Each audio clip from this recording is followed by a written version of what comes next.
calm, tranquility. It doesn't disturb you. So what really disturbs is that's internal, the delusion. So they are much more destructive, much more harmful than the external enemy. So recognizing that is important,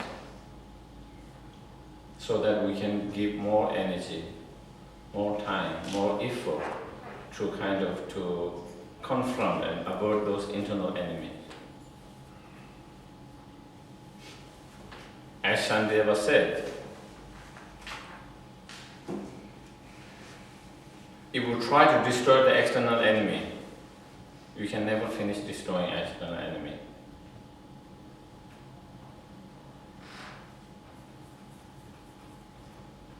It's countless. If you have this internal enemy, you destroy this enemy, and then that one appears as the external enemy. You destroy that, another one appears because of your internal enemy. On the other hand, if you destroy one internal enemy, it's same as destroying all the external enemy. It doesn't bother you. It doesn't upset you.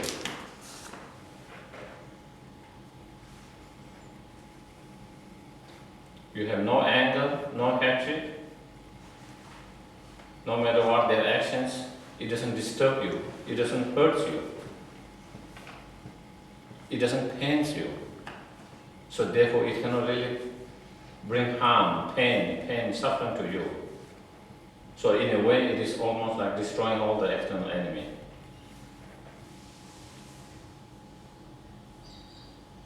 On the other hand, if we have this delusions, such mind, disturbed mind, we don't need any human beings to disturb us and make us angry and upset. The bird singing here might make you upset and angry, agitated you. The sound of water running can make you agitated and angry, upset. Small change in the weather can make you very upset and angry and upset. Different changes in elements can make you very upset and angry.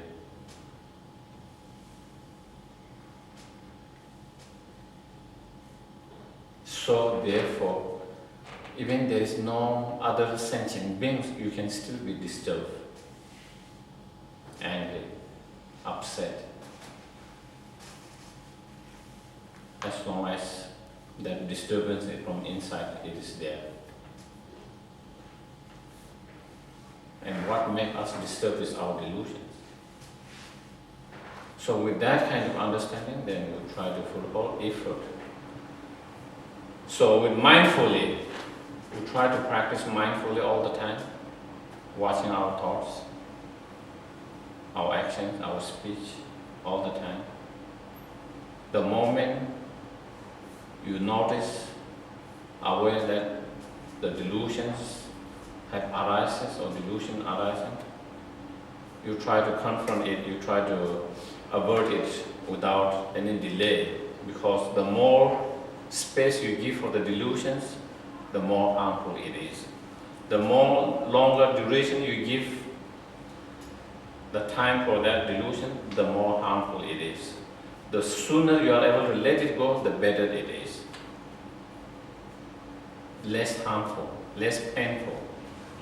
So therefore, immediately when you notice one of those afflictive emotions arising, immediately try to utilize whatever method you know, whatever meditation method practice that you are comfortable with, that you are aware of, that you are able to actualize it to confront and overcome and avert that delusion as soon as possible.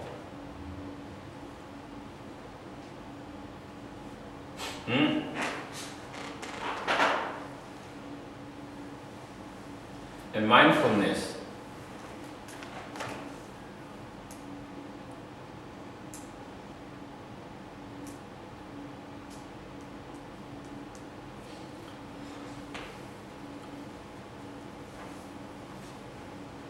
is very important. A lot of time we are not mindful enough. Therefore, the delusions has already arisen and mess up everything, and then we notice. It's almost like too late. You have messed up everything because we are not mindful enough. Because if we are mindful enough,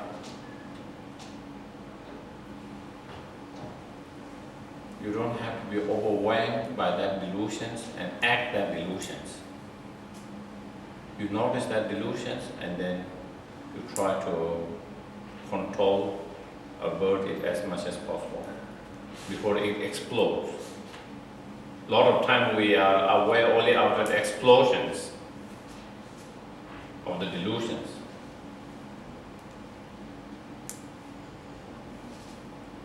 And also when we are more mindful and if we are more aware at the very beginning stage of the delusion, it's much more easier to take care of it. I always give an example like a fire starting, let's say a fire, half on the fire. Maybe it might have started with a candle light on a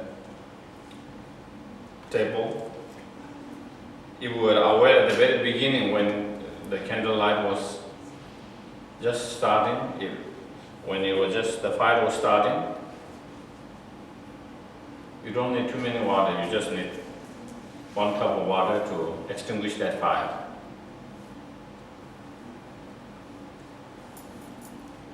You didn't notice that it was at the very beginning, and then whole table was on fire. At that stage, 1 cup of water is not enough. You need many buckets of water in order to extinguish that. You didn't notice at that point, the whole house is on fire. Few buckets of water is not going to be able to extinguish it. You need much more powerful, much more. Same thing. Delusions. If we notice at the very beginning, when it is very small, your applications of small antidotes, small practice can overcome them. When it is big, then your practice has to be more stronger. If it's not strong, then it is not effective. And if it's very strong, the delusions already become very strong, then your practice needs even more stronger. If your practice is not strong, then it doesn't have effect immediately.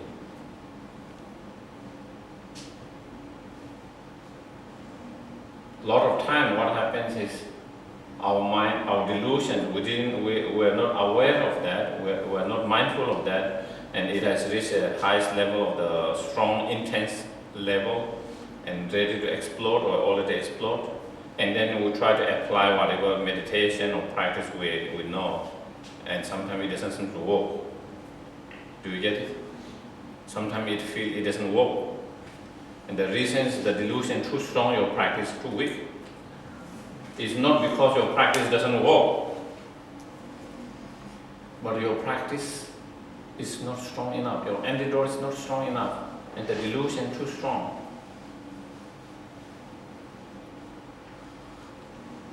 So, and if our mindfulness is very strong, we can be aware even before the delusion arises.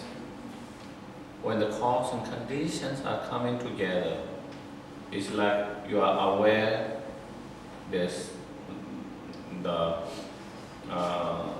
candlelight there, and then there's wind blowing, and the possibility of that being overturned and making fire. You are already aware that, so you can even stop from before even the fire started. You don't even need a water. You can just blow the candle and stop the fire. same way, a lot of time, the delusions, before delusion arises, many cause and conditions coming together to arise some of that delusion, whether it's anger, whether it's craving, whatever. And by that, if you are aware, if you notice, if you can take away this cause and condition a little further, then the delusion even doesn't have to arise from the very beginning. So therefore, the practice of mindfulness in our everyday life is very important and crucial in order to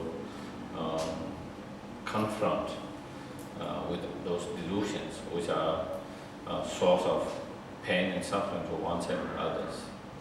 So I think maybe I will have a break here.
Well, I've traveled some places.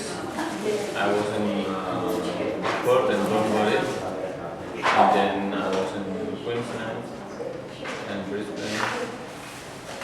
Then I was in Melbourne. Then I was in Tasmania, and then I was in Sydney here, and from here I go to Glenmore, and then on the 29th I fly back to the United States. For time being, I'm based there.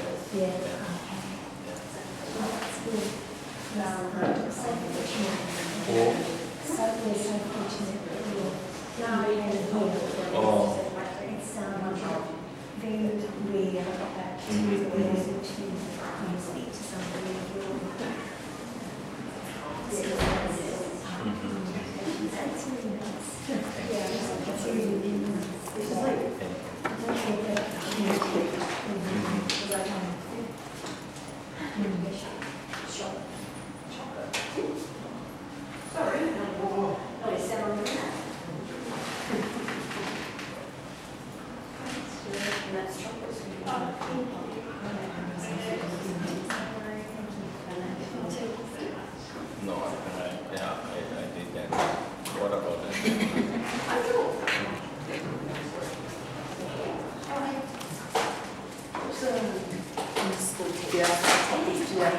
Students. There's another study for the next.